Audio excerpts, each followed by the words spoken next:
잘 지냈었어요? 네. 오늘이 7월 첫 번째 일요일이에요. 7월 7일 날짜도 좋아요, 날짜도. 오늘은 뭐에 대해서 본문을 하는가 하면은 우리가 믿음에 대해서 본문을 할 건데, 합장 한번 해보세요. 합장하고 한마디씩 따라하세요. 신이 도원 공덕모 장량일체 제선법 단재의망 출애류 계시열반 무상도 믿음은 도에 그는 공덕의 어머니 온갖 좋은 법을 길러주시네. 의심의 그물을 끊고 애착을 벗어나 위없는 무상도를 열어 보이시네. 화엄경 현수품에 나오는 합장되어 있어요. 믿음에 대해 가지고 이 불교에서 이 얘기할 때 가장 이렇게 강렬하고 강묘하게 이렇게 잘 해놓은 것이 바로 이겁니다. 신이 도원 공덕모 장량일체 제선법 단재의망 출애류 계시열반 무상도 믿음은 도에 그는 공덕의 어머니 일체의 좋은 법을 길러내시네. 의심의 그물을 끊고 애착 벗어나 무상의 일반도를 열어 보이시네, 이런 말인데, 우리가 불교를 믿는다, 뭐 종교가 뭐냐, 불교를 믿는다 이렇게 얘기를 하면서 믿음에 대해서 별로 이렇게 생각을 안 하고, 불교는 그냥 의식에 동참하는 거, 물론 믿음이 있어야 그런 게 가능하겠지만 그 다음에 이제 공부하는 거 이런 거를 그냥 불교라고 이렇게 얘기하는 경우가 굉장히 많아요. 근데 믿음이 없이는 아무것도 안 되는 거예요. 불교에서 믿음을 강조하지 않는 이유는 그냥 당연히 다 부처님은 워낙 보편적인 어떤 얘기를 했기 때문에 누구나 당연히 믿기 때문에 또 그런 것도 있는 거예요. 책판 맞지도 않는 걸 자꾸 믿으라 그러면 믿음에 대한 얘기를 많이 해야 되지만, 이 불교는 또 그거하고 또 관계가 없는 거예요. 그래서 그럼 믿는다는 것이 도무지 뭔가, 믿는다는 것이 어떻게 해서 이렇게 구조가 되어 있는가, 이것에 대해서 조금 우리가 이해해 볼 필요가 있는 거예요. 이제 믿음과 이해가 있는 거예요. 우리가 크게 이제 두 분류를 보면 뭘 알게 되거나 그걸 신뢰하는 데는 믿음과 이해가 있는데, 이해라는 것은 뭔가 하면은 기존에 자기가 갖고 있는 지식과 논리 있잖아요. 이런 것을 근거를 해서 그 다음에를 연출을 해내는 거예요. 그러니까 그래서 누가 이 얘기하면 잘 이해했다 그러잖아요. 그거는 뭔가 하면 자기가 기존에 갖고 있던 모든 것에서 근거를 하는 거예요. 여러분들이 아무것도 정보가 없다 그러면은 절대 뭘 이해할 수가 없는 거예요. 그죠? 어떤 사람이 하얀 밀가루를 사가 이거 뭐 하는데 그러면은, 이거 우리가 요리해서 먹는다 그러면은, 모르는 사람들은 한 번도 밀가루 가지고 요리하는 걸 못 본 사람은 이걸 어떻게 먹느냐고 이해를 할 수가 없잖아요. 그죠? 근데 우리는 다 알잖아요. 밀가루는 이렇게 한다고. 왜 그러냐면 우리는 그걸 하는 그 베이스를 다 갖고 있는 겁니다. 우리는 그냥 다 상대를 이해하고 이런 세상을 이해한다는 거는 우리가 갖고 있는 것 그 다음에만 할 수 있는 거지, 갖고 없는 거는 절대 이해를 못 하는 거예요. 여러분들도 잘 설명해 주면 이해할 거다 그러지만, 잘 설명해 주는 거는 그 말은 무슨 말인가 하면 내가 알고 있는 그 베이스를 잘 더듬어서 그 위에 그림을 그려주세요, 이 말인 거예요. 아시겠죠? 그죠? 그러니까 여러분들도 이렇게 같이 살지만은 서로가 직업이 다르니까 전혀 우리는 이해 못하는 거를 또 이렇게 하는 그쪽에 전공하는 사람들은 그런 데 대한 베이스 그 기본 지식들이 많기 때문에 잘 이해하는 거예요. 그렇기 때문에 여러분들이 이제 그전에는 그냥 이해한다 이러면은 그것이 그냥 이해가 되는 것 같지만은 철저하게 우리는 자기 중심적 그 상황에서만 이해가 가는 거예요. 그건 이해가 되죠, 이제. 그죠? 믿음이라는 것은 뭔가? 믿음이라는 거하고 이해하고 또 차이가 좀 애매하죠. 그러니까. 그죠? 믿는다는 것은 뭔가? 여러분들이 이해 안 되는 걸 믿을 수 있어요? 여러분 돌멩이를 갖고 와서 오늘 저녁 요리 할 거다 그러면 여러분들 믿을 수 있어요? 없잖아요. 그죠? 사람이 3,000명이 와 있는데 빵을 12개를 갖다 놓고 이거 우리 같이 다 나누어 먹을 거다. 근데 다 배부를 거다 그러면 이해가 돼요? 이해가 안 되잖아요. 그죠? 그러니까 가만히 생각하면 믿음도 이해를 바탕으로 하는 거예요. 또 보면. 그죠? 아무리 뭐라 그래도 부처님이 어떤 사람이 망고를 한 개 이렇게 대접했는데 대중들이 굉장히 많은데 그러니까 딱 대중들은 망고를 먹을 수가 없잖아요.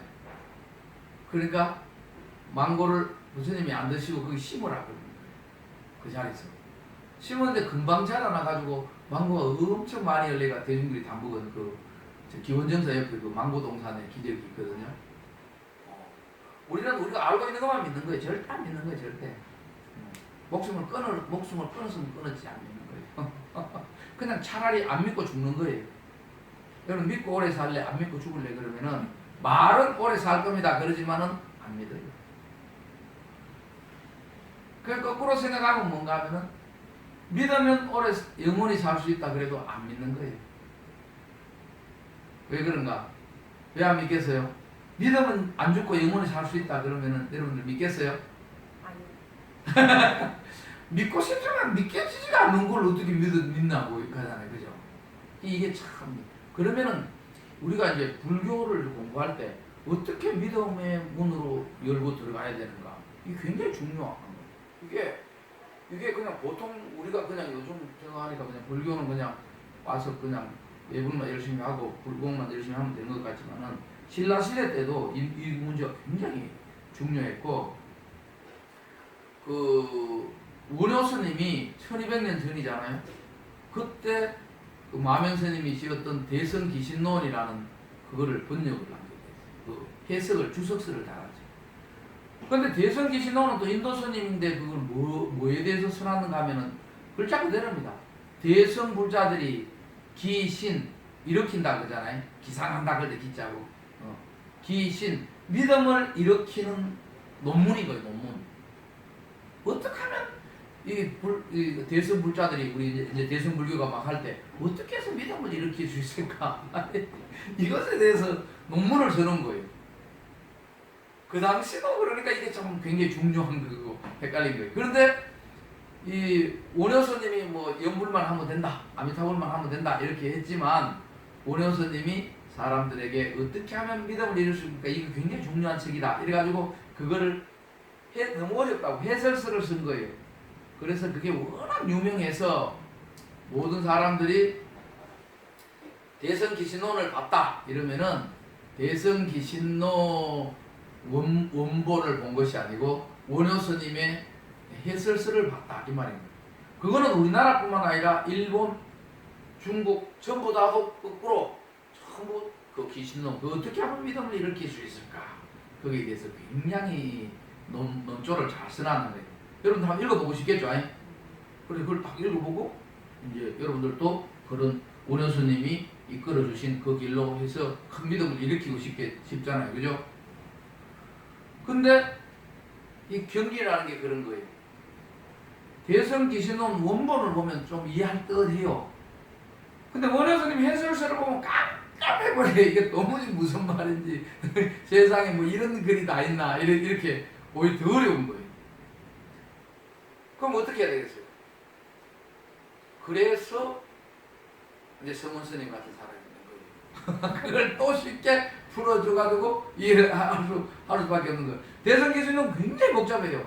몸조가 근데 그걸 쫙 따라 들어가면 정말 믿음이 이런 거구나. 내가 이게 믿음을 갖지 못했던 게 이런 거구나 알 수 있는 거예요. 근데 그걸 이제 통발 틀어서 보면은 지난번에도 몇 번 본문을 했는데 가장 간단한 내용으로 보면 뭐 그게 진영문, 생명문 막 쫙쫙하게 우리의 의식 구조부터 파고 들어가서 이렇게 해나게 되면 논문이라는 게 어렵잖아요, 그죠? 논문은 굉장히 어렵지만 우리는 간단한데 거기에 보면은 뭐라고 생각합니까? 믿음을 일으키는 가장 확실한 방법. 이게 궁금하잖아요, 그죠? 그게 뭔가 굉장히 역설적으로 선하는 거예요. 믿음을 일으키는 데는 영어에 왕도가 없다 그러죠. 로얄 로드가 없다 그러잖아요. 근데 옛날에는 왕도 이런 말은 안 썼고 첩경, 지름길인 거예요. 첩이라는 건 중첩된 길. 길은 이렇게 됐는데 그걸 짝짝짝짝 접으면 요만큼 되잖아요. 그래서 첩경이라는 말이 요즘 말로 하면 지름길인 거예요. 믿으면은 지름길이 없다는 거예요. 요즘 말로 하면 믿으면은 왕도가 없다. 그러면 어떻게 해야 되는가? 그러니까 첩보다 험난한 가시밭길을 걸어가야 된다는 거예요. 그렇게 하면 너무 힘들잖아요. 그래서 원효 스님이 믿으면 첫 번째 분들이 믿으면은 첩경이 없다. 지름길이 없다. 단지 믿음이 깊은 사람들의 생각과 의식과 삶의 모습을 모방할 때 우리는 가장 쉽고 안전하게 믿음을 일으킬 수 있다. 이렇게 되어 있는 거예요. 그 정말 경쾌한 글이잖아요. 그러면서 또 이제 원효 스님이 워낙 천재잖아요. 그래서 뭐라고 써놨는가? 그 믿음을 가진 사람들은 어떤 행동의 패턴을 가지고 생각의 패턴을 가졌는가? 그걸 이제 거꾸로 써놓은 거예요. 그래서 첫 번째 믿음을 가진 사람은 부처님께 예경하기를 즐거워한다. 그렇잖아요. 여러분들 봐요. 주변에 믿음 있는 볼자들 있잖아요. 막 부처님께 예경하고 절하기를 즐거워하잖아요. 믿음을 일으키는데도 그렇게 따로 하는 거 외에는 방법이 없는 거예요. 뭐 별다른 신약이 있는 것도 아니고 지름길. 그 다음에 두 번째는 부처님 말씀에 귀를 기울이고 법문 듣기를 즐거워한다. 그렇잖아요. 믿음 있는 사람들은 라디오 텔레비도 있잖아요. BBS라고 BTN밖에 안 봐요. 하루 종일 그것만 봐요. 다른 거는 아무리 재밌다고 뭐 연속극 재밌다 해도 안 봐요. 안 봐. 어떤 사람들 믿음 없는 사람은 그거 받는 거 또 보고 또 보고 또 보고 그 선생님 본문 몇 번 나오면 몇 번 보는 거예요. 이렇게 하고 그 다음에 이제 스님들을 즐겨 공양하고 찾아뵙는다. 아시겠어요? 그리고 이제 제일 있잖아요. 우리 무슨 제일 뭐 관음 제일 좌로 이런 할 때 이제 기도하러 열심히 시와 때를 맞춰서 기도를 하러 열심히 가는 거예요. 근데 이게 믿음 깊은 사람들의 패턴인데, 그죠?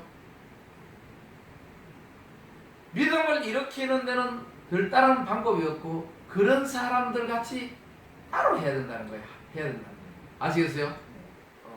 애들이 어떻게 하면 애들 돌 때 이럴 때 한 살 정도 되면 걷기 시작하잖아요. 어떻게 하면 잘 걸을 수 있어요?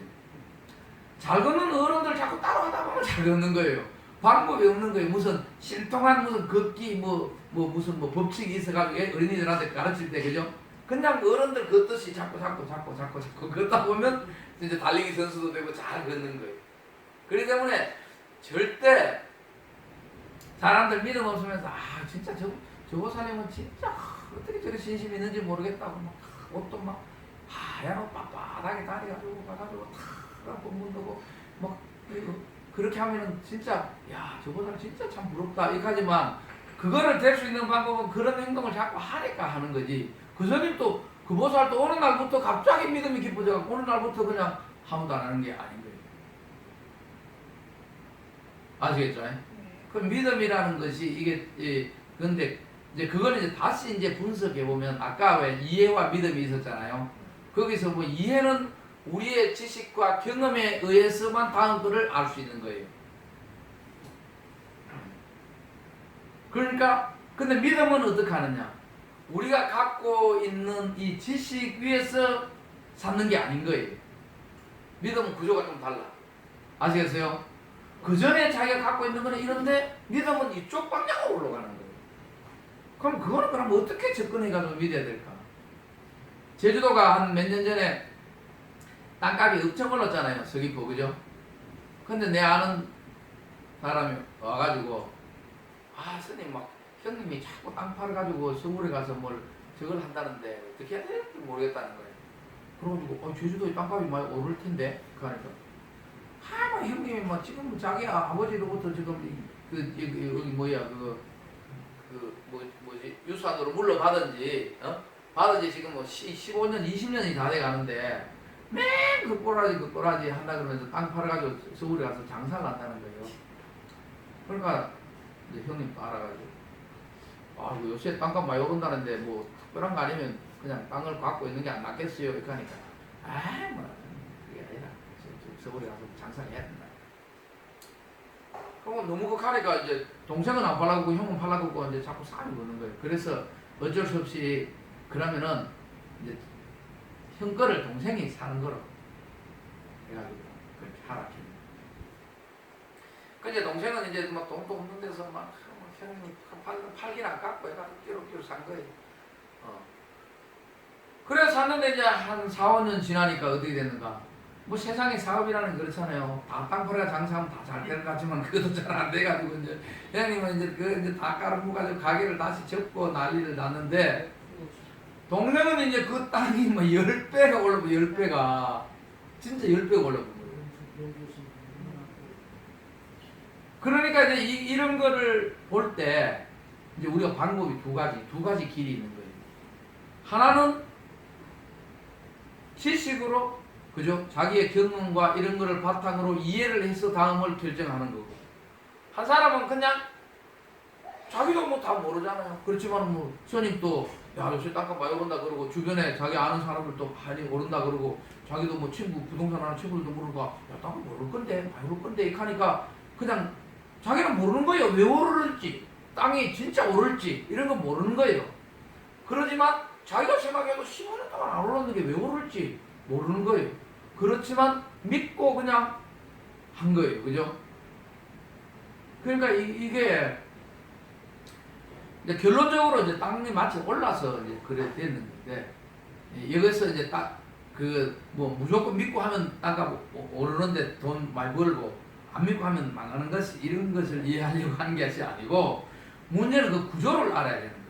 그러면 이 사람은 형님은 자기가 갖고 있는 지식이나 그 데이터를 베이스로 있잖아. 또 물론 주변 사람 얘기도 듣지만은 그거를 미래를 이렇게 했잖아요. 그거는 이해의 바탕인 거예요. 이해.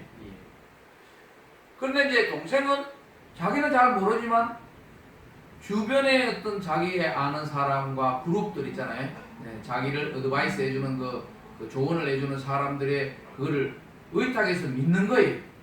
그 우리는 모든 지식을 우리가 다 함유할 수는 없는 거잖아요. 우리가 다 가질 수는 없잖아요. 그렇지만 그런 지혜로운 사람들의 구조들을 잘 이렇게 우리가 그걸 수용을 할 줄 아는 거예요. 우리가 부처님의 가르침에 대해서 다 이해할 수는 없잖아요. 그렇지만 포괄적으로 부처님이라는 것을 우리가 주변에 어드바이스 해주는 그 자문단들 같이 그 부처님이라는 전체에 대한 기본적인 신뢰를 가지고 거기서 나오는 지식을 그냥 자기하고 모순이 되더라도 받아들여서 자기의 거를 삼는 게, 이런 게 믿음인 거예요. 아시겠죠? 그러니까 자기가 다 아는 거를 믿는 거는 믿음이 아니에요. 믿음. 이해인 거예요. 이해. 그런데 그것도 좋은 거예요. 자기가 아는 거 위에 자꾸 조사하면 좋은. 문제는 뭔가 하면은 자기가 아는 것이 이게 완전하지 못하다는 거예요. 형이 잘 알고, 내가 제주도 내가 얼마 살았는데 서귀포 땅값이 20년 동안 하나도 안 올랐다고 막, 그때 그 값이 세금만 됐다고 막 이러면, 이렇게 지식을 갖고 있잖아요.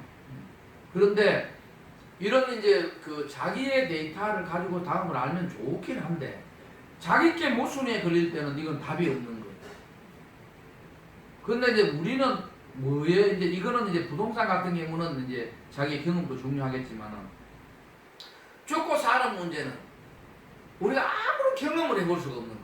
죽어보고 다시 태어나서 야 착하게 살아야겠다, 야 죽어봤더니 아이고 야 정신없다, 야 이렇게 하는 사람이 아무도 없는 거예요.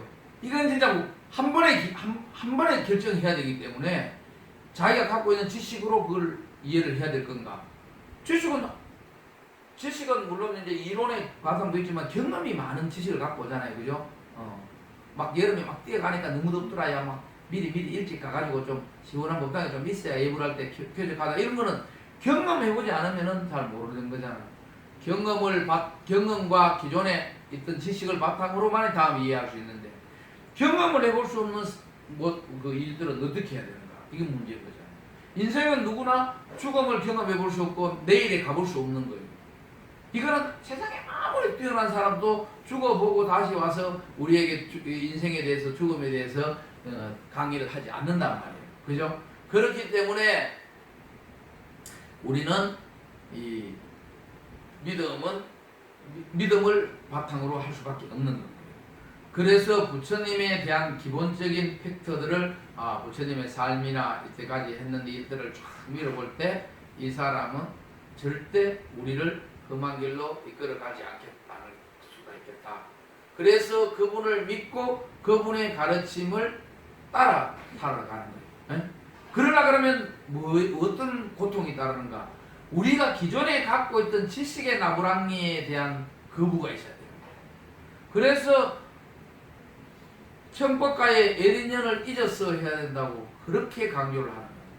절대 자기 지식 위에는 생사해탈의 그 탑은 쌓을 수가 없는 겁니다. 여러분들을 무시해서가 아니라 우리는 삶에 더 편리하고 더 많은 것을 받아들일 수 있는 그런 구조로만 우리 의식이 어릴 때부터 교육을 받아온 거예요. 엄마 때부터. 그죠? 여러분들도 애들 똑같이 가르쳤을 거예요. 야, 그러면 손해야, 임마. 그렇게 하면 안 돼. 이렇게 해야 돈 벌 수 있어. 공부를 해야 나중에 좋은 대학 가야 월급도 많이 받을 수 있다. 계속 그것만 가르쳤지. 다른 거 안 가르친 거예요.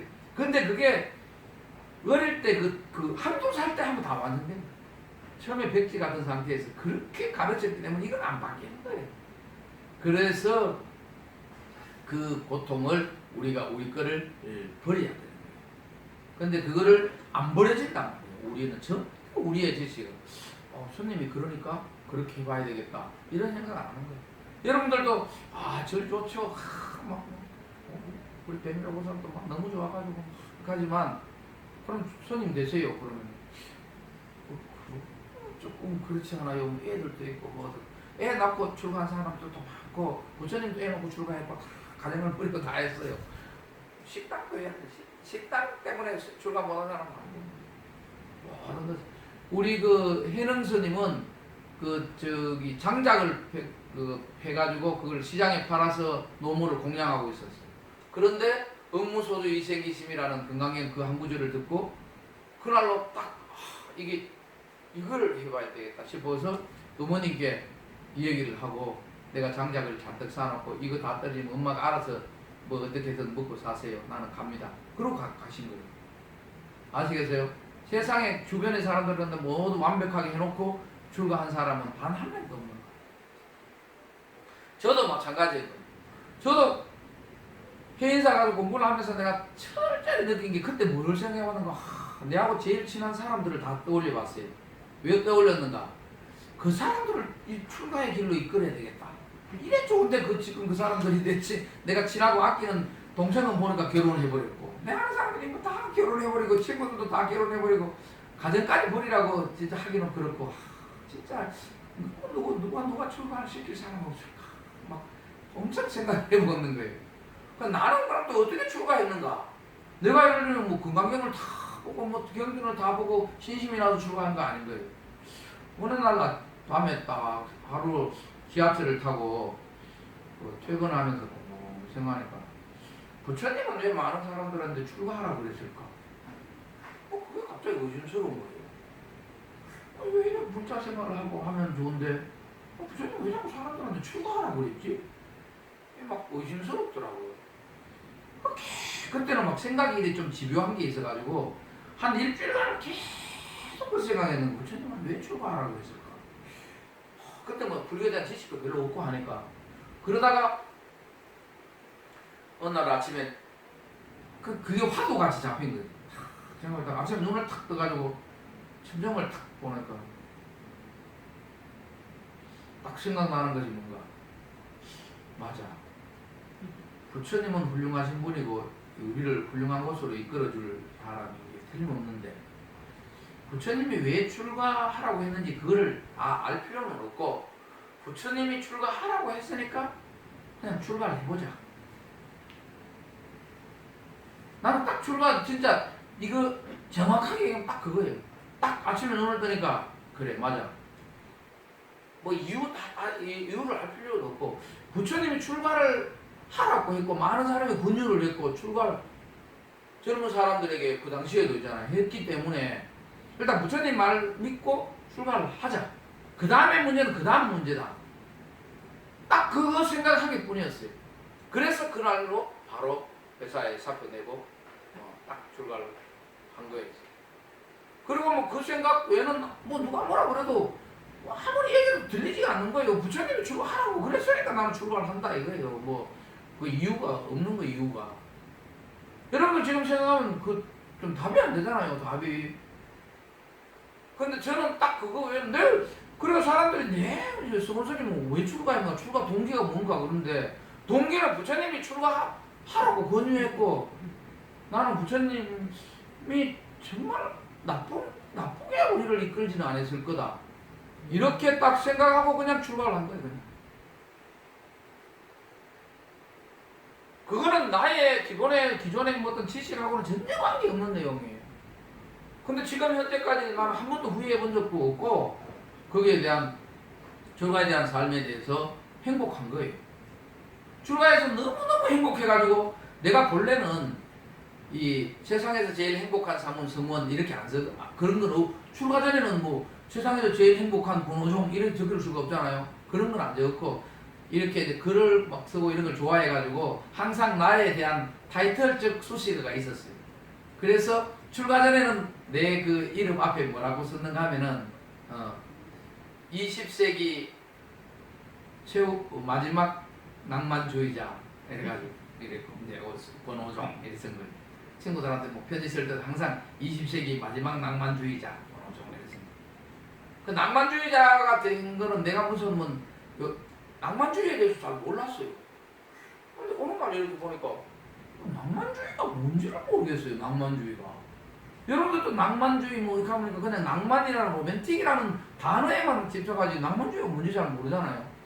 근데 이렇게 보니까요, 문학에도 낭만주의 자주가 있고, 그림에도 낭만주의가 있고, 음악도 낭만주의가 있고, 모든 것이 다 낭만주의가 있는 거예요. 낭만주의가 뭐지? 낭만주의가 뭐지 싶어가지고 막 이렇게 찾아보니까 이 진짜 어려운 거예요. 낭만주의는 도무지 얼마나 양념같이 그냥 무슨 깨소금같이 막 모든 요리에 다 뿌리듯이 낭만주의를 모르겠는 거예요. 그래가지고 막 찾다가 어느 날 누구 한 명이 낭만주의에 대한 정의를, 요즘은 인터넷이 있으니까 옛날에 그런 거 무조건 책을 다 받아요. 딱 정리를 나름대로 정의를 해놨는데, 딱 그 뭐라고 써놨는가 하면은, 낭만주의는 과거보다 미래를 지향한다, 이성보다 감성을 지향한다, 단체보다 개인을 지향한다, 그런 성향이 있다는 거예요. 이야, 이게 정말 내가 그 당시에 막 이런저런 생각이 많았어요. 여러분들 지금 오늘은 다 할 수 없고, 철저히 나는 이성보다는 감성이 우리에게 더 유리하다는 생각을 했고, 단체 집단화된 어떤 삶이잖아요. 그런 것에 대해서 막 고민을 많이 했어요. 예를 들면 아우슈비츠에서 사람이 200만 명 죽었다 뭐 그렇게 하잖아요. 킬링필드에서 뭐 50만 명을 죽였다. 어떻게 그 많은 살인을 할 수 있을까, 사람들이. 그런 거 궁금하잖아요. 진시황이 황하강 그 상류에서 100만 명을 다 목 잘랐다. 이거 하는 거 있잖아요. 칼이 안 들어가지고, 망나니가 칼이 안 들어가지고 칼 갈고 계속 목을 잘라가 사람을 죽여가지고 그 강물을 떨어뜨려가 강이 불기 모르다.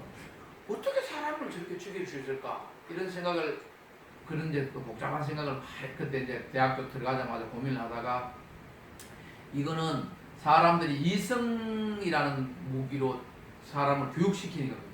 우리가 사람을 누가 이렇게 한 명 때릴 수가 있고, 한 명을 잘못해서 칼을 찌를 수 있지만은, 철저히 이렇게 죽여나갈 수는 없잖아요. 오늘 이 사람 죽이고, 내일 저 사람 죽이고, 여러분들 그건 못하잖아요. 왜 그런가? 여러분들은 따뜻한 감성이 있기 때문에. 그 사람은 철저히 이성에 길들여져 가지고 죽음에 대해서 그래서 학교 다닐 때 야 감정적으로 하지 말고 이성적으로 판단하라 이렇게 했는데 이것이 대량 학살의 원인이 되는구나 이래 생각 딱 했는 거예요. 사람이 주먹질하고 동네에서 싸우고 뭐 술 먹다가 뭐 술잔을 뒤덮을 수는 있어도 철저히 그래 감성적인 사람은 그렇게 못하는 거예요. 여자가 좀 감성적이기 때문에 여자는 많은 사람들을 막 못 죽이잖아요. 막 이렇게 막 엄마는 딱 감성적. 남자는 이게 이성적이니까 이게 남자가 문제가 많은 거예요. 남자는. 그래서 이게 감성이 우리가 이 시대에 지향해야 될 감성이고. 내가 생각한 대로 과거보다도 항상 미래에 대한 희망을 가지고 사는 것이 더 뭐. 근데 그 사람이 잘했는지 잘못했는지 몰라도 낭만주의의 그 어떤 그 사료가 해놨길래 야 이것이야말로 낭만주의자면 나는 진정한 낭만주의자다 이래가지고 그날 이후부터 그때 마침 이제 뭐 20세기가 뭐 그날 끝나는 건 아닌데 20세기 마지막 낭만주의자 그거죠. 그래서 아주 계속 썼는데 출가해가지고 그거 쓰려니까 스님이 또 낭만주의자라니까 좀 이상하잖아요. 그래서 어느 날 생각하니까 야 이런 생각이 드는 거예요. 출가해서 약선사서 행자생활할 때 생각하니까 세상에 나보다 더 행복한 사람이 있을까? 자기가 하고 싶은 것을 하고 싶은 것에 것을 하고 자기가 머물고 싶은 절에 와서 머물고 자기가 배우고 싶은 불법을 마음대로 배우고 자기가 가까이 하고 싶은 부처님하고 내 약선사 그 입구 들어가는 옆에 문이 있거든요. 들어가면 양쪽에 여기 지금은 뭐 좁고 보탕소 이쪽은 스님들 옷 갈아입는데 거기에 콘크리트만 해놓고 거기에 그 창문을 안 달았을 때 베니아판 쳐놓고 밑에 스티로폼 깔고 그의 겨울에 거기서 잤어요. 그러면서 생각되는 것이 그때 이제 나무로 부처님 개금도 안 하고 그냥 목불만 한 분 딱 갖다 놓은 거 있어요. 내가 어저께 그 발바닥에 올라가서 사진 찍은 거죠. 그런데도 그것이 너무나 행복해가 야 세상에 부처님하고 한 지붕 아래 잠자고 살아가는 사람은 내밖에 없을 거다 이런 생각. 그 콘크리트 그냥 아파트 짓는 것 같이 그래 돼 있어요. 그래서 내가 딱 글을 쓴 거예요. 세상에서 내보다 더 행복한 사람이 없다. 이래서 세상에서 제일 행복한 삶은 성원이라고 쓴 거예요. 그때부터 계속 지금도 아직도 그래서 놨어요. 모든 내 글에 이메일 보낼 때도 그렇게 보내고 그렇게 했는데 이제 그것이 단 하나 그 부처님이 그렇게 했기 때문에 나는 한다 이 생각을 하고. 근데 지금 그때는 이제 나는 그런 이론을 모르고 했는데 신신명 같은 걸 이거 기신론 같은 걸 공부하다 보니까 이런 것이 믿음이구나. 믿음은 다 이해해가지고 뭐 그러려니 그렇지 않은 게 아니고 딱 우리가 신뢰할 수 있는 어떤 그 단체. 여러분들도 뭐 사업할 때 딱 믿음을 가질 수 있는 그 자료를 보잖아요. 뭐 매경이 잘 본다든지 뭐 이렇게 무슨 사람들이 하는 뉴스를 예측해 보잖아요. 그러니까 그 그룹을 잘 설정을 해야 돼요. 아시겠죠? 그게 지혜로운 사람이고 그게 대해서 처음에는 완전한 믿음을 안 하지만은 내 논리가 안 맞더라도 거기서 하는 얘기에 귀를 기울여요. 우리는 불자가 이왕 됐으니까 발을 들이놨으면 부처님이 하시는 이 얘기, 부처님은 믿을 만한 분이다. 부처님의 가르침은 절대 진리다. 스님들은 그런 걸 이끌어준다. 이거 세 가지 삼보에 딱 귀의를 이거 있잖아요. 귀의를 했으면 그 뒤로는 일체 모든 것을 거기만 딱 의지를 그러니까 살아갈 때 자기의 논리하고 틀리더라도 그걸 해나갈 때 그게 믿음의 시작인 거예요. 그것이 믿음은 도의 근원인 거예요. 도를 이룬다, 불도를 이룬다고 하지만 그 첫 번째 그 믿음을 설정하고 그걸 믿지 않으면 안 되는 거예요. 자기 생각의 이해로서 자기 생각의 깊이로서는 안 됩니다. 잘 알겠죠? 그래서 믿음은 도의 근원이고 모든 공덕, 우리가 공덕을 짓는다 그러잖아요. 믿고 우리가 부처님께 믿고 진짜 살을 올리고 초를 한 개 탁 올렸을 때 그 공덕이 한량없는 거예요. 부처님은 한량없는 복덕을 준다는 믿음을 탁 갖고 했을 때 믿음은 도의 그런 공덕의 음원인 거예요. 그래서 한량없는 우리에게 복과 공덕을 있잖아요. 공을 이렇게 우리에게 낳아준다는 거예요. 그러니까 믿음이 없이는 그게 안 돼요. 믿음 없이 그냥 아무리 올려도 살을 한번 올리고 뭐 떡을 올리고 과일 올려도 그게 되는 게 아니에요. 믿음을 가지고 딱 올리면 그것이 우리가 포도를 올리는데 공덕을 엄청 포도가 낳아주는 거예요. 포도가 공덕을 낳는 것이 아니고 포도에 우리의 믿음이 그렇게 해준다. 아시겠어요? 그리고 아까 이제 단제 의망 출애류잖아요. 의심의 그물을 끊어준다. 이럴까 저럴까 자꾸 의심하는 건 믿음이 없어서 그런 거예요. 의심의 그물 있잖아요. 의심의 그물에 엉켜가지고 맨날 잘 못 믿잖아요. 이어 걸리고 저 걸리고 이런다. 그리고 출애류, 세상에 어떤 이렇게 집착하는 그런 그 물결이 있잖아요. 그런데도 벗어나게 해준다. 우리를 부처님의 믿음에 대한 의지를 하면 우리가 세상사에 애착을 가졌다 그러잖아요. 애착을 끊지를 못해가지고 출가를 못하는데 애착을 다 그래서는. 그리고 계시 열반 무상도, 열반을 확 이렇게 펼쳐 보이시고 무상의 도인 열반 있잖아요. 더없이 높은 것이 없는 최고의 도인 열반을 열어 보이신다. 아시겠어요? 네. 그러니까 우리가 잘 해야 되는 거예요. 여러분들이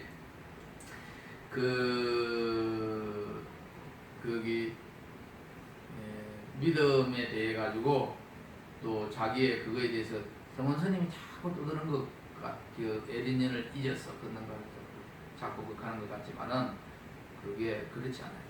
여기에 나옹 화상 있잖아요. 우리가 고려말 신라초 있잖아요. 이승계 스승 나옹 화상 있잖아요. 나옹 무학 그 나옹 화상 스님이 하신 글인데 한문으로 되어 있는 건데 이걸 번역하면 일대사 인연을 반드시 깨치고자 한다면 모른 적이 큰 믿음을 일으키고 견고한 뜻을 세워야 한다. 그 다음에 이전에 배웠거나 이해한 모든 것을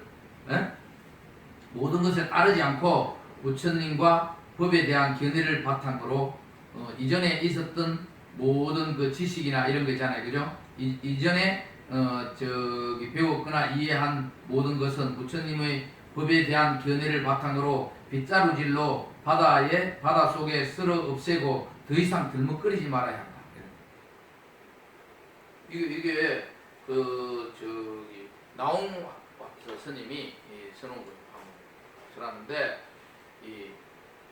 탁 믿음을 가지고 기존에 내 거는 정말 싹 부처님의 빗자루 있잖아요. 새로운 진리의 빗자루 싹 쓸어가지고 다 뻗어 뿌리고 딱 거기에 딱 이렇게 바다에 다 쓸어가 바다에 내버리는 게 자꾸 끌려 나오지는 못하게 아주 쓰레기통에 넣는 것도 아니고 집에 바다에 갖다 이렇듯이 절대 우리가 그런 건 뭐예요? 우리가 가지고 있는 어떤 인생관이나 있잖아. 뭐 생활관 이런 건 괜찮지. 아침에 밥을 먹어야 된다, 튼튼하다, 뭐 운동을 해야 돼. 이런 거는 이런 게 아니고 우리가 삶이나 인생에 대해 가지고 있잖아요. 무상도에 대한 생각은 기존에 우리가 갖고 있는 거는 너무나 오류를 밟아버려. 결국 그것도 누구한테 배운 거잖아요. 선생님한테 배웠든지 옛날에 엄마한테 엉덩이 맞으면서 배웠든지 다 배운 거. 그죠? 친구한테 배웠던. 그런 거로 가지고는 답이 나오지 않는다는 거예요. 그런 걸 싹 버리고 항상 새롭게 받아들일 때 저도 매일 반성하는 거예요. 내가 갖고 있는 것은 조금 한 단계 걸어가는데 요만큼 가는데 운동을 하면 요만큼 가는 데는 도움이 되지만 그죠? 거기서 뭘 획득하는 데는 절대 그게 아닌 거예요.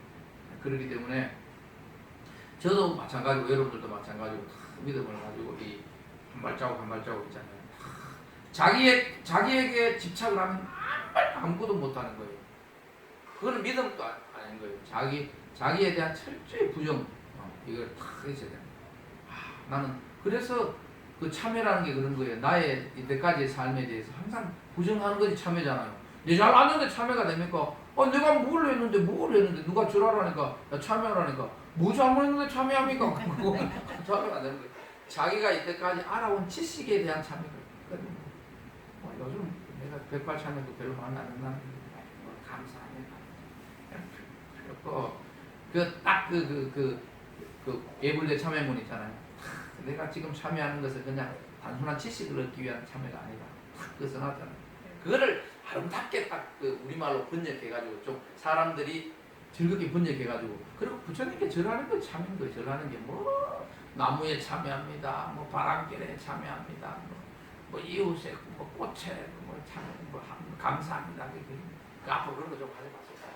그래서 번뇌만 자꾸 생기는데 뭐라고 꽃에 그래.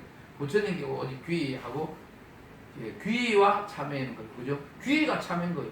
귀라는 건 부처님께 몸을 하고 절을 하는 건데 오늘 또 나는 부처님까지 되지 못했다는 것이 참여인 거예요. 귀가 다 참여에 들어가는 거예요. 그렇잖아요. 정말 부처님이 위대하고 훌륭하십니다. 나는 아직도 그렇게 못됐습니다. 이것이 바로 참여지. 귀와 참여가 따로 있는 것이 아닌 거예요. 진정하게 부처님께 귀의하는 사람은 진정한 참여자. 그리고 부처하게 귀의를 하려면 믿음이 있어야 되고 믿음은 우리의 논리로 되지 않는다. 그렇기 때문에 우리의 논리로 되지 않는다는 생각은 우리의 기존 지식에 대해서 우리가 항상 부끄럽게 생각하고 반성을 해야만이 다음 길로 갈 수 있습니다. 아시겠어요? 네. 이거는 약간 근본적인 문제이기 때문에 일상 진행 생활하고는 조금 다른데 이런 것도 잘 알아놔야 다음 단계의 문을 열 수 있는 거예요. 그래서 여러분들은 항상 자기에 대해서 반성을 하고 나는 정말 부끄러운 사람이다. 내가 이 세상에서 어머니한테 엉덩이 맞으면서 너무나 많은 쓸데없는 걸 잘못 배워가지고 내가 지금 거기서 벗어나지 못해서 나는 또 죽음의 고통을 맛봐야 되는구나 언젠가는 그런 거입니다. 죽음이 부처님은 죽음이 별거 아니고 그 죽음이라는 것이 존재하지도 않는다고 하는데 오늘 엄마한테 엉덩이를 막 어릴 때 막 한두 살, 두 살 때부터 두드리 맞아놓으니까 막 죽으면 반드시 있고 반드시 밥을 먹고 살아야 된다고 밥 안 먹는다고 얼마나 두드리 맞았어요.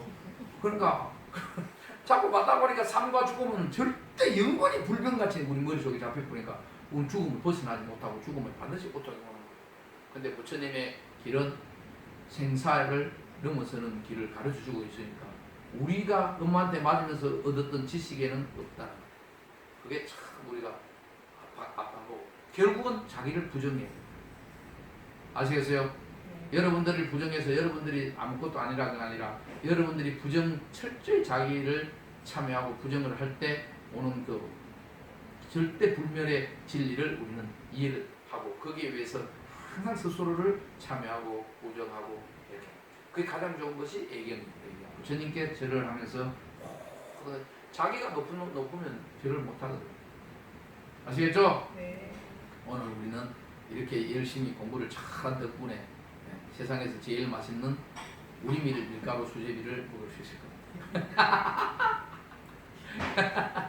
아시겠죠? 네. 이거를 잘 해가지고 믿음에 대한 것을 항상 생각하고 그러면 이게 우리가 5가지라고 했잖아요. 찬탄, 귀. 부처님이 훌륭하다고 찬탄하는 것이 부처님께 귀의하는 거고 그 다음에 찬탄, 귀 다음에 바로 참회입니다. 신행의 5가지 그거에 참회.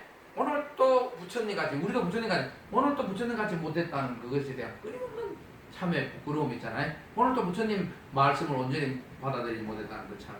그 다음에 바로 나도 부처님같이 살겠다. 우리도 부처님같이 있잖아요. 그 다음에 회약. 모든 사람들이 그 부처님같이 되고 나같이 훌륭한 사람이 되는 겁니다. 이것이 진행의 5가지 요점입니다. 한번 따라해 보세요. 귀, 찬탄, 귀, 찬탄, 참회, 발원, 회양. 요것만 하면 자동으로 되는데 이 모든 베이스가 귀와 찬탄에 들어가려면 믿음에서 시작합니다. 그죠? 네. 그럼 믿음만 딱 하면 귀와 찬탄이 되고 참회가 자동으로 되고 발언도 되고 그 다음에 또 회양도 되고 이렇게 대성불자도 되고 귀와 이 믿음은 그러니까 모든 도의 근원이 아시겠어요? 복 받으려면 믿음을 가져야 돼요. 믿음은 도의 근원 공덕의 근원 일체의 모든 근원을 벗어나게 해주고 우상의 열반도를 열어보이시네. 아시겠어요? 네. 자, 여러분들 이제 믿음이 충만됐으니까 이제 곧 우상의 열반도가 나타날 겁니다. 좋죠? 네. 자, 우리 7월이 왔는데 굳은 믿음으로 우리가 잘 신행생활 하도록 합시다. 자, 부처님 되십시오.